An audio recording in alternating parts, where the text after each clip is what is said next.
guys, this is Professor Vitt. This is your final mock exam video here for exam number 1, which will take place on Monday. We are in spring of 2017, so let's go ahead and take a stab at what we've got. First things first, I finished the actual exam and it currently taps out at about 34 questions. So this mock exam contains many questions, but not all of them are going to be on your exam. So you'll need to know all of them, but you don't know which ones I'm going to ask. I'm not going to go through every question. We've done that in class many a time. If you have particular questions on a certain question, email me. I'm happy to tell you how that would go. But otherwise, I'm going to just hit some of the highlights. If I review a question, it doesn't mean that that question is going to be on the exam. It just means I'm reviewing it, right? So, so it's sort of at your own risk. The true and false questions here, for tuning in and trying to do this mock exam video, I'll let you know that all of these are going to be on the exam, all of these true false. We went through all of them in class, so it's not going to be too terribly difficult to figure out what the answers are. If you have questions on them, let me know.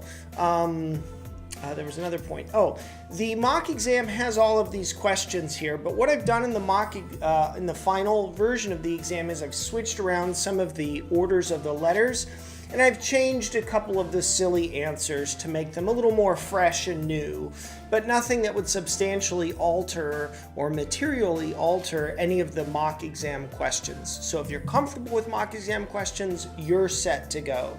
All right, so here we go. Let's start with number 6. Number 6, Robin Banks is doing dishes one morning. In the soap suds, Robin sees a resemblance of Mount Fuji. Let me bump this up a little bit. Oops. Hold on, that's okay. Let's go up to maybe 200%. There, that's a little bit better. You can see more. Okay. Number 6, here we go.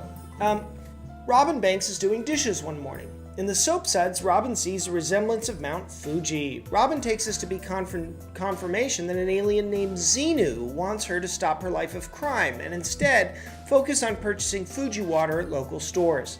Assume the general principles of Occam's razor.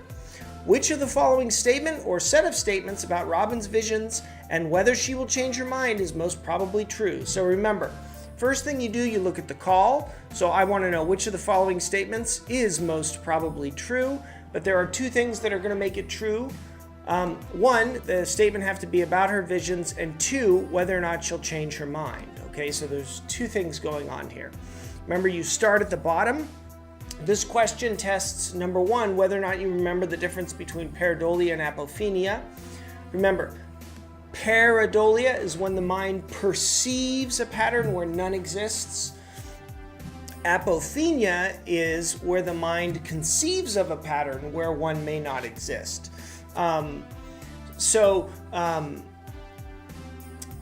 If you know the difference between those two, you're already off to a good start, right? If she sees the resemblance of a Xenu, right, in the soap, well, that's pareidolia. So we know that she's experienced pareidolia, but we still need to figure out the rest of these options. So E, Robin has experienced apophenia.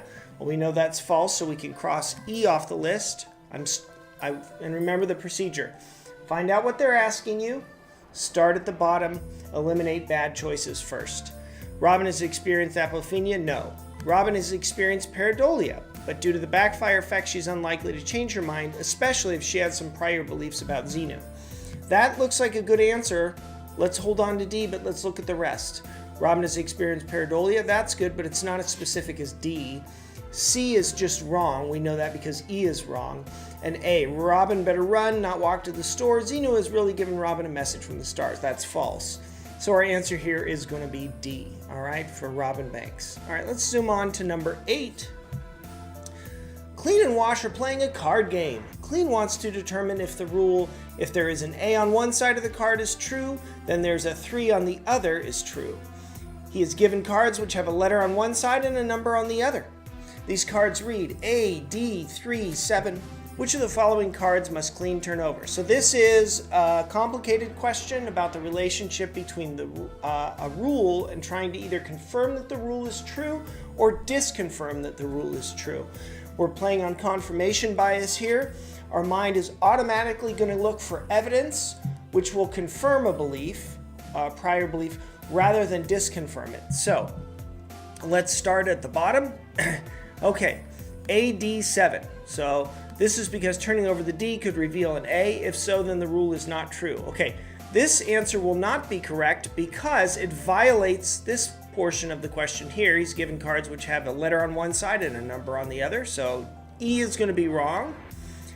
A37, this is because turning over the 7 could reveal an A. If so, then the rule is not true. Okay, let's see. Let's hold on to it, right? We don't know if we like it or not, so we're just going to hang out. We'll hold on to it, and we'll compare it to other answers later. C, ugh. Can't we use the example involving the bar and soda? That one was much easier. Tell me about it. No, we can't.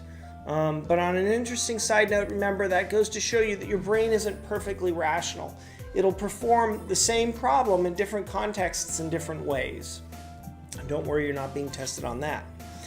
A37, because turning over the 3 could reveal an A. If so, then the rule is not true. Well, B, although it sounds okay, the problem with B is this would confirm that the rule is true, not that the rule is not true. So B isn't good. So far, our best one here is D. Now let's look at A. A3 and 7. This is because turning over any of the cards could reveal an A. If so, then the rule is not true. Nope, that's not going to help us. So our correct answer here is going to be turning over the A, the 3, and the 7. Notice you had that option for A, B, and D, so you really needed to drill down and figure out what the last part of the sentence was asking. Does it violate the rule, and does it make sense? All right, let's zip down here to number 12. Which of the following statements or set of statements most accurately describes the relationship between the old brain and the new brain? So remember, we're going to assume things about the brain for the purposes of this course, and we're just doing it by fiat. So let's look at our options. Remember, we've gotten the call down, so let's go start at the bottom. Okay, the bottom answer, E, says B and C are both correct. Well, we don't know the content of B and C, so we don't know whether or not this answer is correct. So we're going to have to go up and read C, B, and A. Okay, so what we want to find out is what statement or set of statements most accurately describes the relationship between the old brain in the middle and the new brain, the neocortex, on top. Okay, C, the old brain develops barnacles and has to be scraped clean and dry docked by sailors. Okay, that's clearly false, right? So now you've got to decide between, so you know that E is out and C is out. So you've got either, if you're just guessing at this point, you're already at a 1 out of 3 chance instead of 1 out of 5. That's a huge boost in your chances to get something right. So let's narrow it down to A and B. B, the old brain is quicker and it uses fewer resources than the brain. Remember, that's true. They're like little shortcuts, and the brain consumes 1/5 of the calories that we take in, and so any chance it can get to take a shortcut, it will do so. A, the new brain developed on top of the old brain. Well, that's true. So A and B are both correct, so I would select answer D. Answers A and B are both correct. All right. I'm going to zip through some of these here. Number 21. All right. Sadie Word. Sadie Word has grown up in the Church of the Force. She's been taught her entire life that the Force is the universal essence of all life and that the events in the Star Wars universe are all real and actually happened. Sadie has not had access to society's advancements. Sadie shows up at her critical thinking course where the instructor informs her that modern science has found no evidence of the Force being true. Which of the following statements by Sadie would be rational? Okay, so let's start at the beginning. E, our instructor gets paid by the school. That's true, but I've been told that this school gets paid by the intergalactic banking conglomerate run by Higo Damask, so the instructor and everyone working here has a bias. Okay, there's a name. It doesn't seem to have anything to do with virtually any aspect of something that we've studied, so it's a distractor, right? That E is a distractor, so don't worry about it. Okay, D. no matter what Sadie does here, she will have tremendous people. She has all the best people, the best. Okay, obviously this is a distractor. D is incorrect. It's just silliness, right? It's just a silly answer. So notice I've cut through a lot of chatter and I'm down to either A, B, or C here. C. Remember, we want to know which one of the statements by Sadie would be rational. C, science cannot possibly be right. It's always changing its mind. Some days light is a wave, others it's a particle. How old is the Earth? I don't know. Scientists keep changing their minds, so I can't trust science. All right.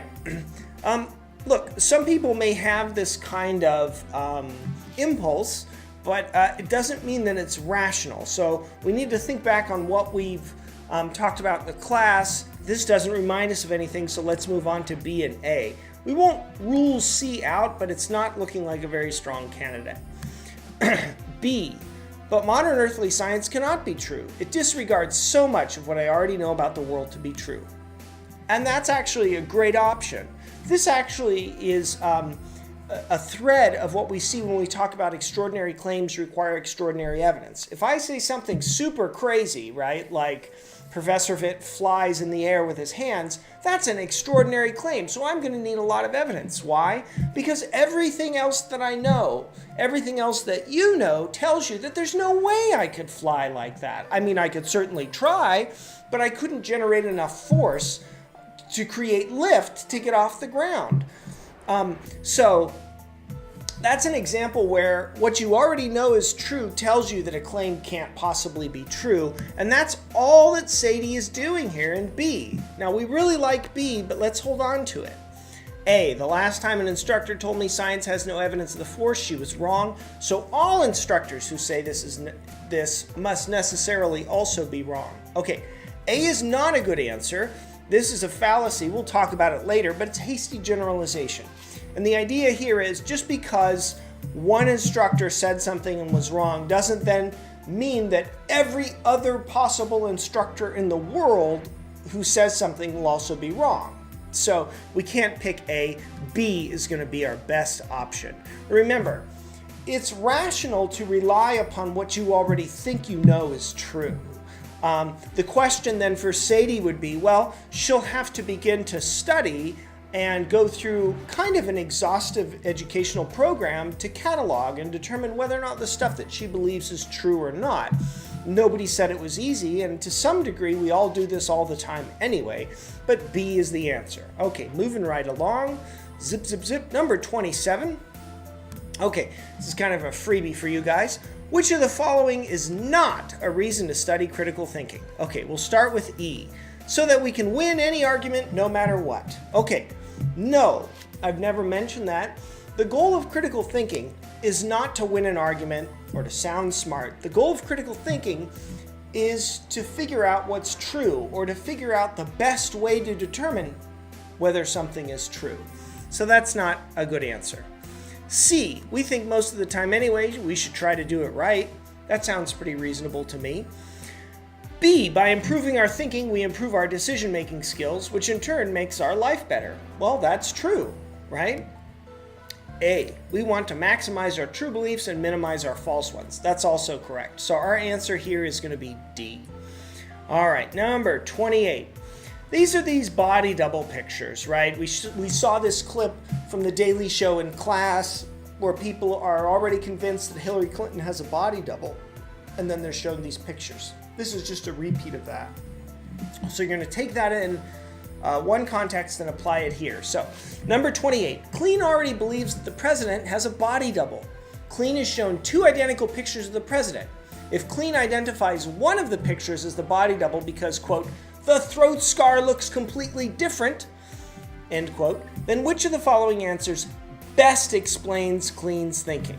Okay. E. Remember, we start at the bottom, so we want to say, which of the following answers best explains his thinking? So we want to know if he already thinks that the president has a body double, and he sees two identical pictures, why would he think that way? Well, E. Clean is operating under a confirmation bias, because he cannot even tell that the two pictures are the same. That's not a bad answer. Let's hold on to it, though. We don't want to stop there and pack up and go home. There might be an even better answer waiting for us. D. Clean is operating under confirmation bias because he misses all the identical features of the photos and counts all the differences in the photos that do not exist. Ooh, I love it. D is actually a much better answer than E. It's more specific. E isn't bad, but D definitely applies what we know of as confirmation bias, counting the hits, forgetting the misses, and then applies that rule to the facts of this case, right? So D is the best one so far, but don't finish. C, Clean is operating under confirmation bias because he misses all the identical features of the photos. It's not as good as D. B, Clean lives in a glass house, so yeah. Okay, B, no, that's just sort of Professor Vitt being silly. A, Clean is not operating under confirmation bias. Well, that's going to be false. So our best answer here is going to be D. Okay? All right, number 29. Clean is now told that these two pictures are in fact identical. The two pictures are superimposed over one another so that every detail is demonstrated to be identical. Clean responds angrily. They're both body doubles. That is why they look that way. Also, how do I know these are the same pictures? Okay, he's saying they're both body doubles. Not that one is really Clinton and one is her, but that they're apparently two different body doubles and they're both body doubles of Clinton. Right? Which of the following, given his response, which one of the following is most likely true? E, Clean is now experiencing the backfire effect, but his original claim was extraordinary, so he should revise his belief anyway. Okay, this is a pretty meaty option. It's true that he's experiencing the backfire effect, right? He's been told that these two pictures are identical, and instead of accepting it, he says, no. I'm going to dig down and say, they're both body doubles. So he's definitely experiencing backfire effect, but we look here, there are lots of other options that say that. So let's see what else we can find. So E, Clean is now experiencing, okay, so E-ish, okay. D, Clean is now experiencing the backfire effect, but two identical photos of one person do not refute his original claim about the body double. Okay. Ish. It's kind of loosey-goosey for D. Let's keep trying other answers. C, Clean is now experiencing the backfire effect. Rather than revise his claim on the basis of new evidence about the body double, he is doubling down on his beliefs and entrenching them. Oh my goodness, C looks so good. I want to pick C. Oh, am I all done? No, you have to finish. Check A and B just to make sure. B, Clean is now experiencing the backfire effect. A, Clean is not operating under confirmation bias. So your best answer here is going to be C, right? Because it gives the most full explanation of what the backfire effect is and then applies it to the facts. Number 30. Now, you guys don't have this photo here. If I have time, I'll splice it in. But you'll see it anyway on Wednesday when we start the Unquiet Sky UFOs. All right, number 30.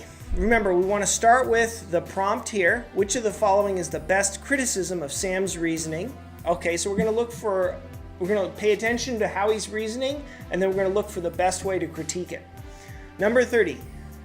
Someday You Pay, get it? Someday You Pay, is looking at a famous 1950 McMinnville UFO photograph. Sam makes the following statement, quote, I don't know what caused this photo. I don't know anything about planes, the atmosphere, physics, and I haven't looked at them, but I don't think they would work. We just don't know what it is, so it must be an extraordinary flying object. Silvery, metallic, disc-shaped, tens of meters in diameter, and evidently artificial. And it flew within sight of two witnesses. Okay, assuming he's sincere, and he's open to reason and evidence, what's the best criticism? E, Sam should follow Occam's razor? Maybe, but it doesn't give us much to go on, and I can just look and see there's another Occam's razor here with more detail. That might be a better answer. D, Sam should follow Occam's razor. The simplest explanation here is that the photograph of a UFO is real. No, that wouldn't be a proper application of Occam's razor because remember, Sam doesn't know what's in the photo, so we cannot just accept the UFO, how do I put it? A real UFO here is not the simplest answer, right? The simplest answer, because we don't know that UFOs are real. C. So that's not a very good answer. We'll hold off on it. We might keep it in the gray bin, but don't worry about it for now. C. Kind of like Sherlock Holmes, Sam's excluded all the possible explanations, so the only one remaining, no matter how improbable, must be true. That's not really what's going on here, right? He's professing his ignorance here. So he's not excluding any other possible explanations. He hasn't even thought about them. So C can't be right. B, Sam actually has a powerful argument here. He's excluded all other natural causes that he can think of, thus this must have been a UFO. No, he has not done that. Now, if he had done that, he might have had a better argument. I don't know that it would necessarily be a powerful one, but it would at least be a little better. A, if we don't know what it is, then we cannot say, period. And that's the best answer. It took us all that time to get there. But the idea is, look, if you see a flashing light in the sky or you hear a creaking noise and you don't know what it is, then you just don't know. You can't say it's a ghost. You can't say it's a flying saucer. You can say you don't think it's this, you don't think it's that, you don't think it's this. But at the end of the day, when you don't know, end of story. You can't say anything further, so don't speculate, right? All right, number 31. If extraordinary claims require extraordinary evidence, then which of the following set of facts, if true, would be the best evidence for the claim that Professor Vitt flew to Long Beach City College with his hands is true? Okay, so we're looking for the best evidence for the claim that Professor Vitt flew to Long Beach City College with his hands. Remember, the idea of me flying to Long Beach City College with my hands would be an extraordinary claim. We talked about that a little bit earlier. So let's see, what would be the best evidence? Okay, E, a 15-second video shot by a student's cell phone and posted online years after the event was said to have happened. Well, a video would be better than a story, so that's okay, but there are custody issues there when the video gets posted years later and so forth, so we don't really know about E. We have to compare and find the best option. D, a number of eyewitness students who saw Professor Vitt from a far distance away. Well, remember in class when I asked you about this very example, most people said, no, even if a bunch of people told me that they saw Professor Vitt do this, I don't think I would believe it. That wouldn't be the best evidence. C, Professor Vitt flies to Long Beach City College by his hands repeatedly and publicly for anyone who asks. He does this several 100,000 times. That would be pretty good.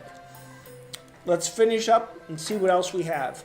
B, Professor Vitt's story that he flew to school. Again, no, that's not going to be good as C, because in C, if you want evidence for my ability to fly to school with my hands, I'll do it, and do it several 100,000 times for everyone. In other words, my performance is publicly available and it's open to inspection by everyone.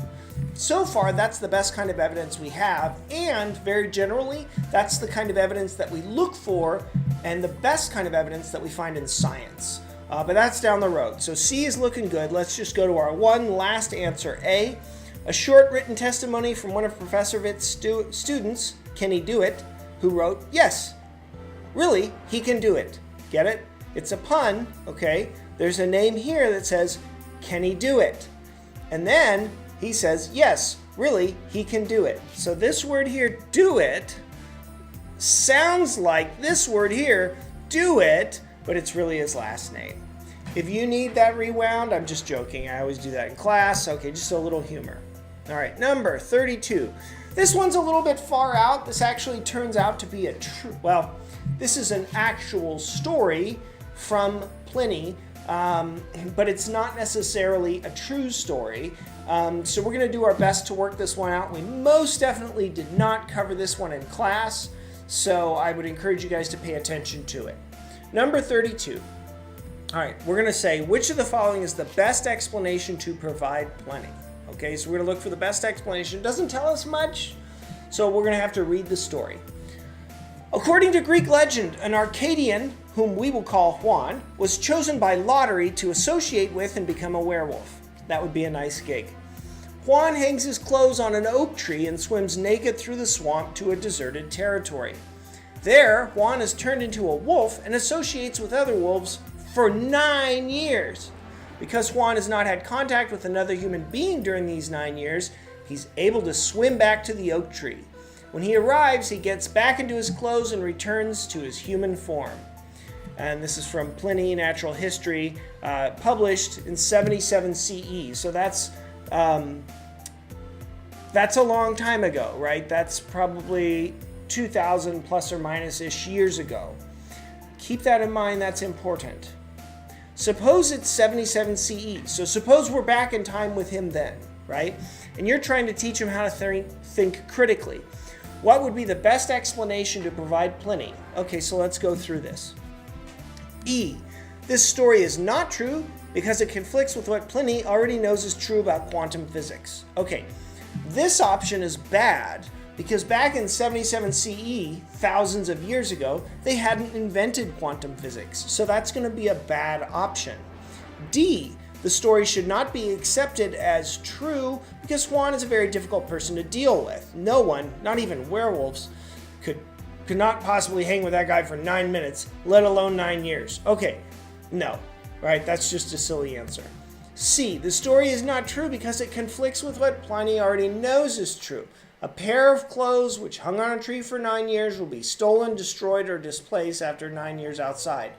Actually, that doesn't sound bad, right? We're not talking about quantum physics or anything like that, so C is an option. B. The story should not be accepted as true because it conflicts with what Pliny already knows about DNA. There are people and there are wolves, but there are no fossils or DNA samples from a werewolf. Again, remember the call of the question. It's 77 CE. We don't even know what DNA is. So that's not going to be a good answer. A. One can say for sure that the story is not true because extraordinary claims require extraordinary evidence. Okay, that's not a good answer. Our best one here is option C. Option C. And as a funny side note, we'll talk about this in class. It turns out that this was actually Pliny's reason for rejecting the existence of werewolves way back in the day because he thought it would be absolutely ridiculous. Not that there would be a werewolf, but that someone could hang their clothes on a tree for like a decade and then come back later and get into them no problem. He said, that's so silly, you know, people are so gullible. Well, for us, modernly, it seems silly that there would be werewolves, not that there would be clothes hanging on a tree, but that's because we have such a different conception of what nature is and the natural order. So C is our best answer. Okay, and I think we did number 33 earlier, so don't worry about that. Number 35 and 36. Here we go. Number 35. Clean and wash are in a contest to guess the number of gumballs in a jar. Excuse me. Let's do it properly. I'm really sorry. Let's look at the call of our question first. Which of the following is the best response Clean can give to explain his position? Okay, so we're looking for an explanation. Someone's going to get confused, and we want the best explanation we can give. Number 35. Clean and wash are in a contest to guess the number of gumballs in a jar. They have 2 weeks to inspect the jar, but they may only look at it. After a couple of days, Wash asks Clean, "Do you think that there are an even number of gumballs in the jar?" Clean answers, "No." Wash then says, "So you think the number of gumballs is odd? That's crazy!" Which of the following is the best response Clean can give to explain his position? Okay, let's go to number E. Okay, I see. If I don't think there are an even number of gumballs in the jar, then I must think that the number of gumballs in the jar must be odd. Nope, that's not correct.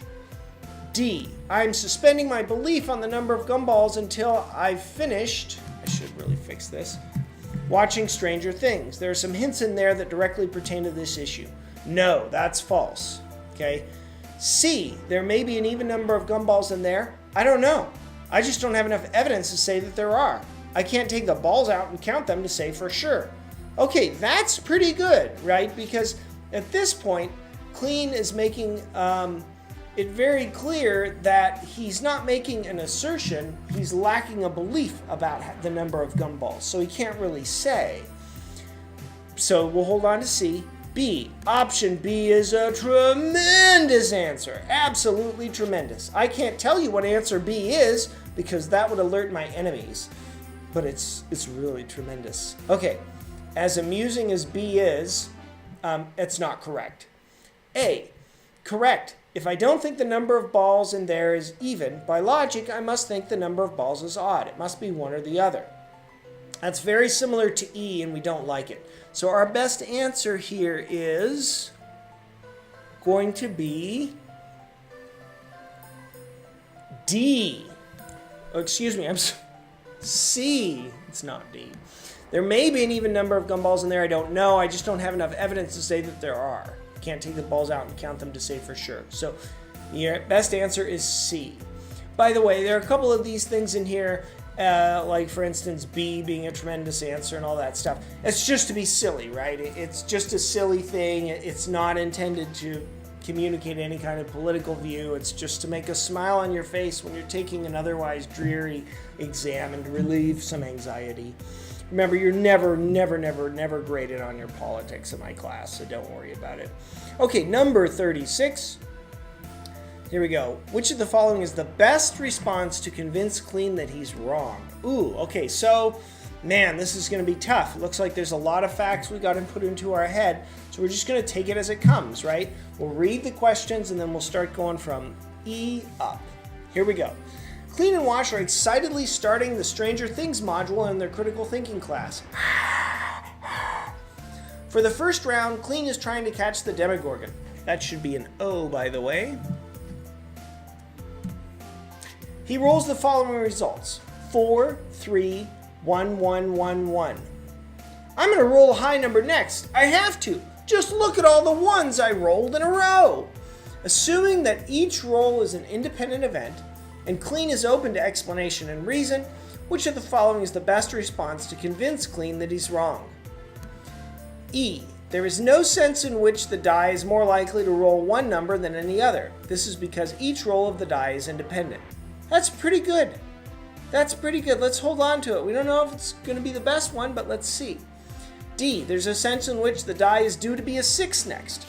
This is because you can only roll one number so many times in a row. The odds for the next roll being a 6 are not the same as they have been for each of the prior instances. Okay, this is false. Remember, each time the dice is rolled, it's a totally different event. And it doesn't matter what happened last time. This time, it's a new event, and you may roll the same number again. Whatever happened in the last event doesn't dictate what happens in this one. C. It's been a 1 for so long that a 6 or a higher number must be the next result. This is because the results of one die roll affect the results of later spins. There are no coincidences. And if there were, it wouldn't be a coincidence that there were no coincidences. Okay, no, that's just silly and incorrect. B, mouth breather.